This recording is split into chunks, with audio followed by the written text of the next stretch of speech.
Well, I was born in New York City and in Manhattan, and grew up right across the Hudson River from Manhattan on the edge of the Palisades. I remember that very well because during the war, World War II, when there were air raids, it was my job to run upstairs and look out the window to see if the lights were on in New York, and if they were, then we knew that this was an air raid drill. And we, could sit in the dark more comfortably. I would say my own childhood was economically and intellectually exceedingly well supported. Emotionally, it was not. I remember even in the earliest years, when I was 4 or so, sometimes thinking something's not right here. I don't know what it is.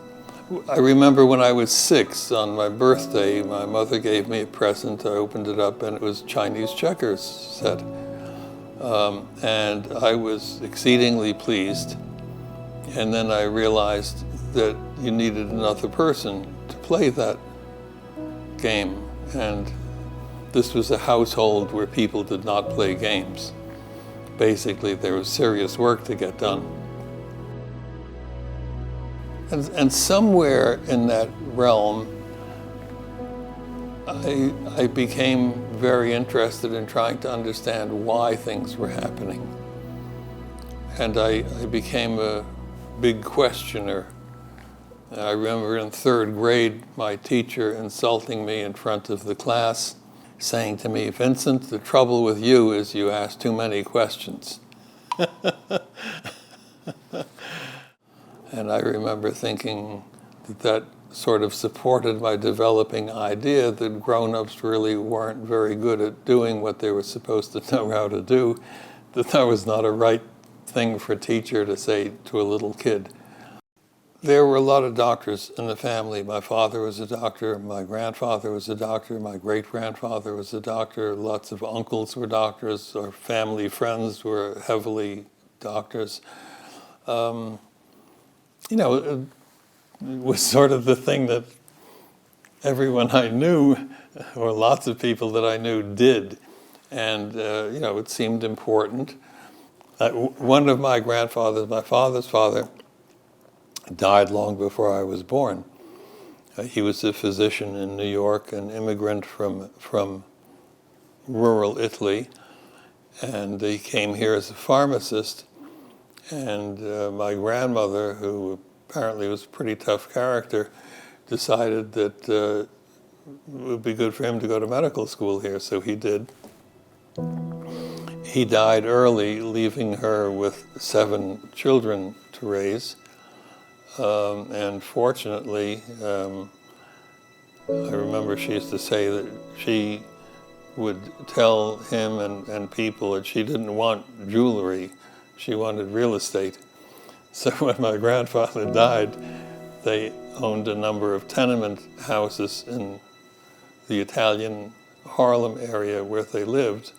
So she had the money to send 7 kids to college and see some of them become college professors, doctors, etc. I wanted to get away from being a kid because I saw that as a loser position. And well, that was a pretty grown-up thing to be a doctor, and that, moved me along that trail. When I was 6, I refused to wear short pants anymore because that's what kids did. And I only wore long pants after that. I had an uncle who was a very famous, really famous men's custom tailor in New York. He had a worldwide clientele.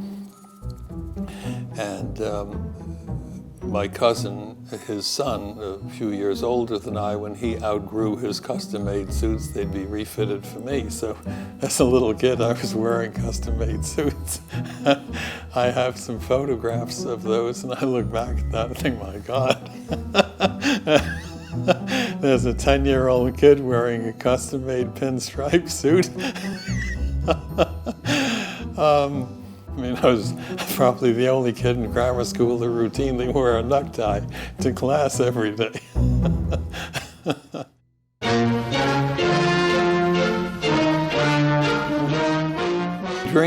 my father was too old to be drafted as a doctor. He was a pediatrician. He was one of the few pediatricians left in town. He was exceedingly busy. I rarely saw him. I mean, at breakfast, he was already gone. At dinner, he would not be home because he'd be out making house calls or seeing some kid in the hospital, etc. My mother was a high school teacher. She was an immigrant, came as a little girl speaking only Czech, and she ends up teaching English and Latin. So that was, kind of a nice thing. But she too was never there. We had been living in my mother's parents' home. Basically, it was only my grandmother most of the day until my grandfather came home from work and my uncle when he came home from work. So those were the people I had contact with, and my grandmother, well, she was a really very nice woman, always had, things had to be done. Playing and so forth, no, come on. What playing? We have work, we have things to get done here. Then when I was 8, we bought our own house across town. I mean, I was quite interested in psychiatry, because that helped explain the way people behaved, and I saw that as quite important. When I went to college, I applied to only 2 colleges. I mean, times have changed. And I was accepted at both Princeton and Dartmouth. And I decided to choose Dartmouth because it's basically in the woods. And I was becoming interested in learning how to survive on my own. And at Dartmouth, I became seriously interested in winter camping. Frequently solo winter camping, because you couldn't get people excited about going and sleeping in the snow when it's 20 below zero. But that was a very important concept throughout college, that I would learn how to make it on my own, in the woods. And I think that was really sort of an outgrowth of the sense that I didn't feel I had dependable people supporting me, and I better learn how to do it on my own. I enjoyed my Army time greatly. And I became aware that the Army really was like a big supportive family. I remember when I joined the Officers Club and found that I could go to any Officers Club in the country and I'd be welcomed there.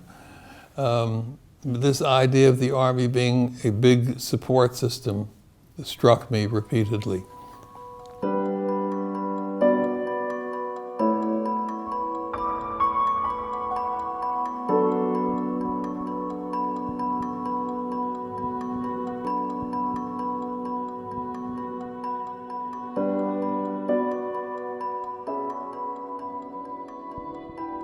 I started my career at Kaiser Permanente here in San Diego in 1968, and for about 10 years I did adult infectious disease work, which I enjoyed enormously, having had an interest in bacteriology since I was a little kid. After about 10 years, I was asked to start a department of preventive medicine. I did that. I had no particular interest in preventive medicine, but I saw it as an opportunity because I saw lots of opportunity for improvement in Kaiser Permanente. I mean, I was impressed as hell with the way the organization ran, but I could see opportunities for further improvement. And people were not particularly interested in hearing about that. Because preventive medicine, while important, is a relatively low prestige area in medicine, I saw that as an opportunity. Nobody really cared what the hell I was doing over there. Leave him alone, he's over there, etc.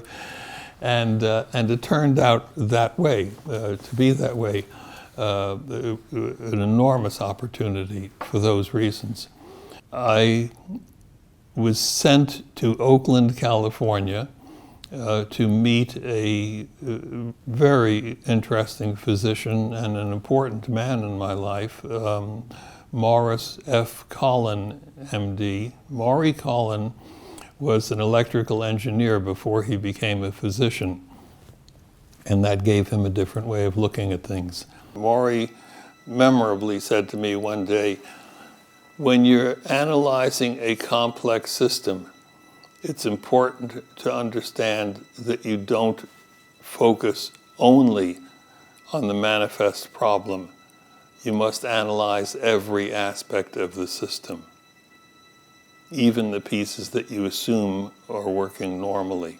A simple example that I often use in presentations. When a house is burning down, the manifest symptom is the smoke billowing out. And we all know, hey, you can die of smoke inhalation. Oh, wow. We better bring big fans to treat that smoke and blow it away to keep people safe. Except the house burns down faster.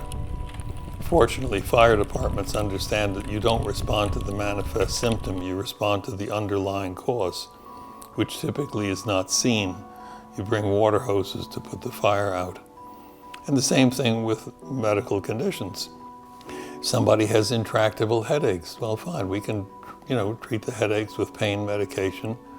But if you're going to do anything really ultimately beneficial, it's pretty important to figure out why is this person, okay? Same thing with obesity. Obesity is difficult to treat successfully. Why is that? A major reason is because it's not the patient's problem. It's the physical manifestation of their unconscious solution to problems that we typically know nothing about. Again, I remember a patient. She tells me that when she was 23, I think it was, she was raped, and in the year subsequent gained 105 pounds. Then she looks down at the carpet and mutters to herself, "Overweight is overlooked, and that's the way I need to be." Okay, so let's say we're going to take the 105 pounds away from that woman. We've taken her solution away. Maybe if we're going to treat obesity meaningfully, we look for what's the underlying cause and help people deal with that before we take the manifest symptom away. So really, an extraordinary series of insights in how one goes from stressful life experiences early in childhood, decades later, to biomedical disease, as well as all sorts of emotional disturbances like major increases in suicide and so forth.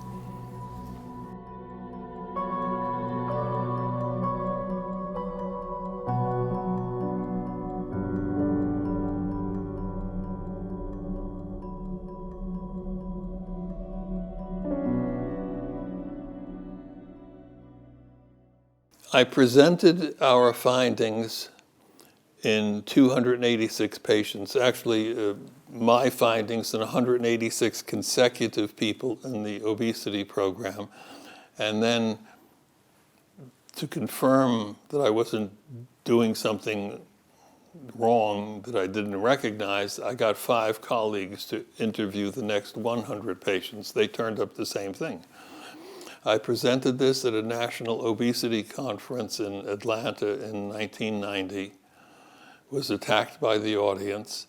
I have on audio tape someone getting up under the pretense of asking a question and making the pronouncement, "You really need to understand, Dr. Felitti, that people who are more familiar with these matters realize that these are fabrications by patients made to provide a cover explanation for failed lives." And I remember standing there thinking, do I tell this wretch what I think of him and probably start a riot or let it go? I let it go. There was a dinner meeting for speakers that night, however, and seated next to me was David Williamson, a senior research scientist from the CDC. And he said to me, "Look, if what you're saying is true, it's got enormous importance for the country, but nobody's going to believe your 286 cases, no matter how well you studied them.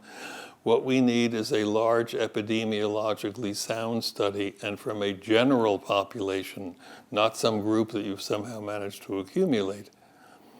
Okay, well, how many are we talking about? And we settled on 26,000. Okay, yeah, we can do that. We're seeing over 50,000 a year in health appraisal, so we'll just ask 26,000 to help us. He introduces me to Dr. Robert Anda, a research internist at the CDC. We spend literally the next 3 years figuring out what we're going to do, how we're going to do it, etc. In, I believe it was 1997, we were, well, anyway, in the late 90s, we submit the protocol for the ACE study to the Institutional Review Board, the IRB, through which all medical research in the United States has to go, basically ever since the Nuremberg trials, to make sure that nobody is going to introduce Nazi medical experiments on the side. The IRB turns it down flat. Otherwise sensible people said to me, you cannot use that questionnaire. That questionnaire, those questions are going to cause patients to decompensate, maybe occasionally become suicidal. But we spent 8 months battling with them before we got agreement. And then we started the ACE study. And we did it in 2 parts, 13,000 and 13,000 with a 6-month space between them so that we could introduce any changes that we saw necessary. It worked incredibly smoothly. What we did was we took the 10-page medical history questionnaire that we had been using for years in a health appraisal and integrated the ACE questions into that. So they were distributed through various body systems. No problem with patients whatsoever. We mailed them that 2 weeks before their first visit. They filled it out at home. We collected it at visit 1, fed it into a digital scanner that picked up all the yes answers, gave us a nice 2-3-page laser printout. What we knew before meeting the patient face-to-face was really extraordinary. We knew where we had to go further, where we didn't need to have to go further. And the way we dealt with these sensitive ACE questions, which began with sexual abuse but then expanded, who in your household was imprisoned during your childhood? Were you raised by both your biological parents? In other words, were you affected by divorce, by parental abandonment, etc.? Who in your household was mentally ill or in the state hospital during your childhood? Who in your household attempted suicide during your childhood? Who in your household was an alcoholic or a drug user? Basically the 10 categories that we selected simply because they were the 10 most common ones that we ran into in the obesity program, hardly the only 10 in the world, but the most common in a clearly middle-class American population. 80% white, including Hispanic, 10% black, 10% Asian, almost 1% American Indian, almost exactly half men, half women, average age 57, 74% had been to college. Everybody had high-end medical insurance, clearly a middle-class sample. And what we found with their answers was, really staggering. If things are this bad in a clearly middle-class population, what must they be like if you're part of an oppressed minority, if you're living on the street, if you're in prison, etc. Oh, and then we followed these people for the next 20 years in detail. So we knew at average age 57 what had happened to them in childhood and in their antecedent life. And then we followed them for the next 20 years in detail and saw how things played out in ways that we never would have anticipated. Well, we found a relationship to autoimmune diseases. We looked at 21 different autoimmune diseases, rheumatoid arthritis, scleroderma, lupus, things like that. And we found a clear dose-response relationship of 16 of the 21 to underlying ACE score. ACE score being the number of categories of adverse experience that one experienced, not events, but categories of events. In other words, if you're sexually molested 100 times, that was simply 1 point for the category. And incredibly, we find a clear dose-response relationship of 16 of these autoimmune diseases to underlying ACE score. We all know that anyone who gets an organ transplant needs to be on lifetime immunosuppression so they don't reject the organ. Many people will correctly have heard that one of the symptoms of lifetime immunosuppression is an increased risk of cancer. That's because all of us, every day, you, me, everyone else, are forming small numbers of cancer cells from a variety of organs in our body. Our immune systems recognize them, destroy them, and we never know that it's even going on. If anything causes immune system suppression, then those cells are not going to be reliably destroyed, and many will multiply and go on to cause overt clinical cancer. In recent years, it's been discovered that so-called traumatic stress that years and decades after the fact is still manifesting itself in that person's unconscious and sometimes conscious, that traumatic stress hyperstimulates certain areas of the brain to cause immune system suppression. Oh, wow. So that's the way it works. Really an extraordinary insight. Another effect of traumatic stress hyperstimulating another area of the brain, causing the release of pro-inflammatory chemicals. When these hit the lining of red blood cells, they cause inflammation in the lining of the red blood cells. That gives them a magnetic ability to pull out cholesterol as it passes by, even if it's at low levels of cholesterol, forming obstructive plaques. Basis for heart disease. How does stress cause heart disease? Well, by smoking, by obesity. Those are true.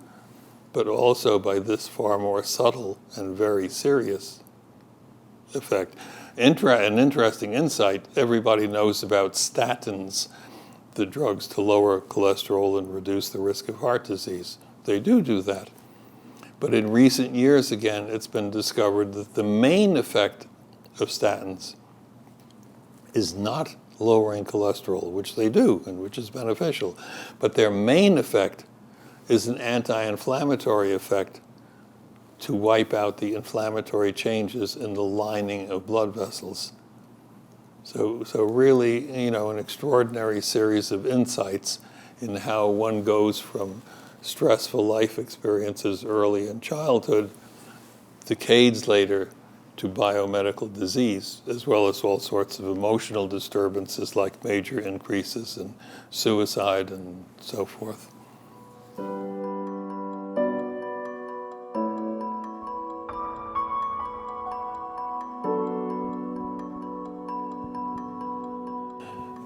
I miss not being in practice. I fully retired 3 years ago. I had to retire at 65 from the partnership. That was the way it was structured. But then I worked for 18 years after that on a per diem basis. In other words, not as a partner, but as somebody who's there every day doing essentially the same work, but without any administrative power. I miss that. It was continually instructive to me and meaningful and so on. And it's nice to see these awards from who's who, and my picture was up in Times Square in New York. I thought, my God, too bad I don't have any relatives living there anymore. They've all died of old age. It would have been nice to have them see that. So, at a time in life that, for some people could be lonely, it's very gratifying to see these positive things come in from individuals and organizations, and see this idea, how it really caught on, and think back to my third grade teacher, the trouble with you, Vincent. At 85 wonderful years old, what do you feel is your life's purpose, your life's... Basically, to see that my wife and my children and my grandchildren, do well in their lives.